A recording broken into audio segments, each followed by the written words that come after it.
সালমান শাহের হত্যা মামলার ৩ নম্বর আসামি বাংলাদেশের আলোচিত খলনায়ক ডন।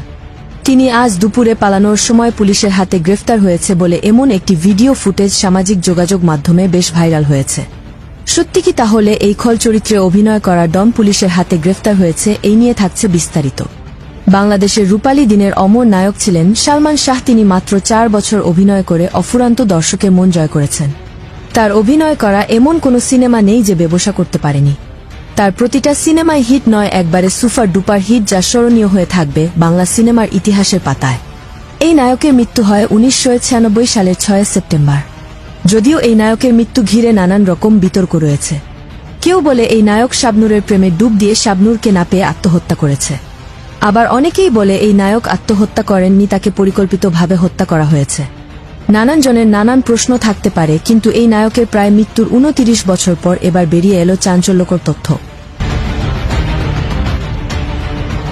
এতদিন এই সালমান শাহ হত্যা মামলার রায় ছিল আদালতে তিনি আত্মহত্যা করেছিলেন, কিন্তু এই মামলার নতুন করে তদন্তের জন্য যখন সালমান শাহের মা কোর্টে নতুন করে তদন্তের আপিল করেন, ঠিক এই মামলার তদন্তের শেষে এবার গত ২০ অক্টোবর এই মামলার নতুন করে রায় পায়।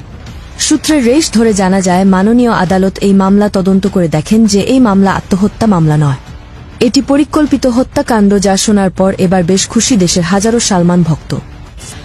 অন্য পুরুষে আসক্ত হয়েছিল এবং শুধু অন্য নয়, একাধিক পুরুষে আসক্ত ছিলিস বলেই তুই আজকে মহানায়ককে খুন করছিস।